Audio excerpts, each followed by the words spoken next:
Assalamualaikum warahmatullahi wabarakatuh. Perkenalkan, nama saya Rifa Maksaini dengan NIM 250002043. Saya di sini akan mempresentasikan video tentang komunikasi verbal dan non-verbal. Nah, di sini mari kita bahas apa itu komunikasi verbal dan non-verbal. Yuk kita bahas.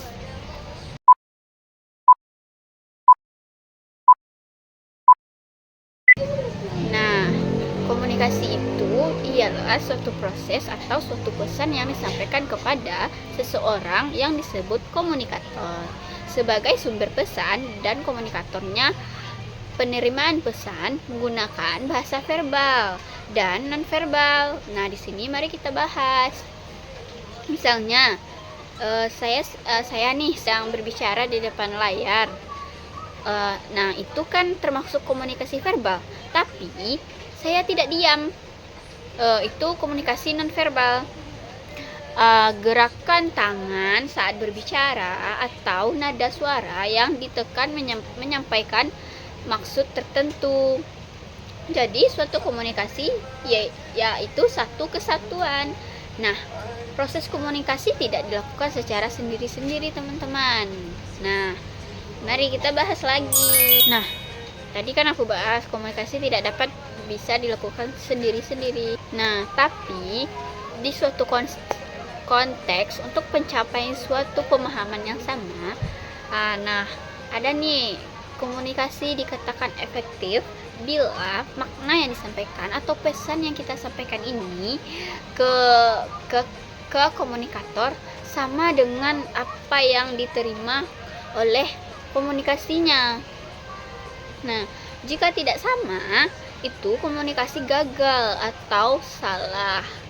Nah, maka sebagai komunikator, terutama sebagai dosen atau pengajar, kita harus bisa menyampaikan pesan secara verbal dan non-verbal agar makna tersebut dapat diterima dengan tepat dan jelas.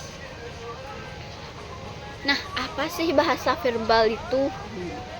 Nah, bahasa verbal itu adalah penyampaian pesan menggunakan kata atau baik tulisan maupun lisan.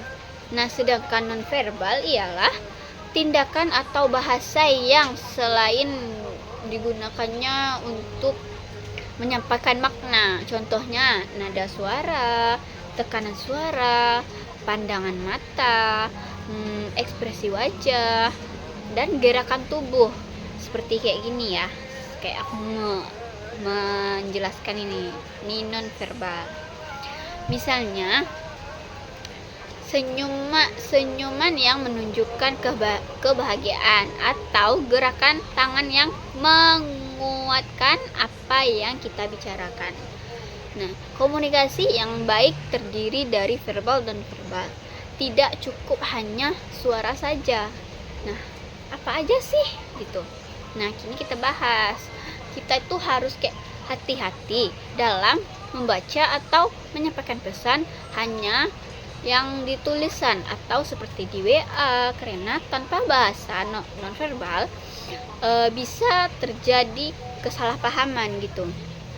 Nah, kalau misalnya kesalahpahaman ini gimana gitu kan? Misalnya cara penulis tanda titik dan koma bisa membakar emosi, atau tanda titiknya salah, atau emosi pembicaranya tidak sesuai. Nah, apa sih yang penting dalam komunikasi verbal ini? Nah, yaitu bahasa itu sendiri yang merupakan simbol untuk berbagai informasi. Nah,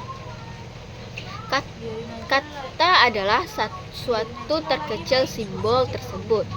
Nah, yang menggambarkan orang atau benda atau kejadian. Nah, sebagai komunikasi non-verbal terbagi dalam beberapa kategori. Nah, apa sih beberapa kategori itu? Mari kita bahas. Nah, apa sih komunikasi non-verbal dan beberapa kategori itu? Atau ada beberapa sebagian. Misalnya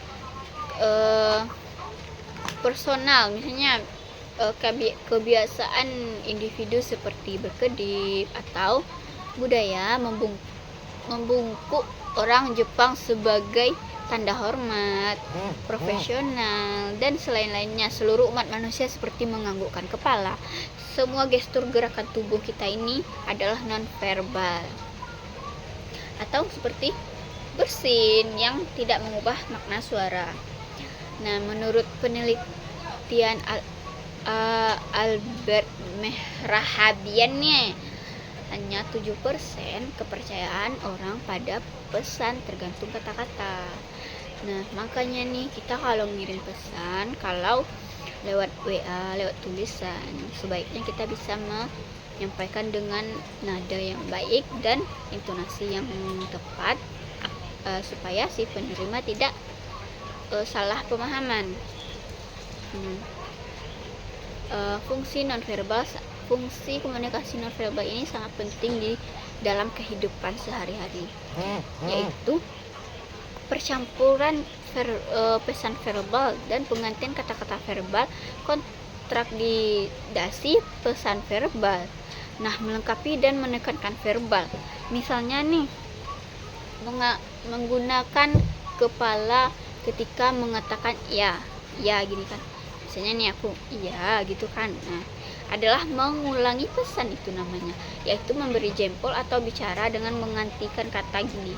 Oke, gitu kan. Nah, menunjukkan ekspresi wajah tidak setuju padahal berkata setuju.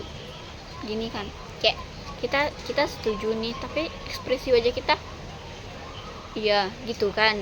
Gitu. Menunjukkan ekspresi yang sedih saat verbal mengatakan saya menderita adalah melengkapi dan memukul atau meja untuk menegaskan kebencian dan ketekanan pesan. Kayak itu, kayak aku sedih nih, kayak aku gitu sama orang ini, aku benci gitu, aku sedih karena aku diledekin gitu kan.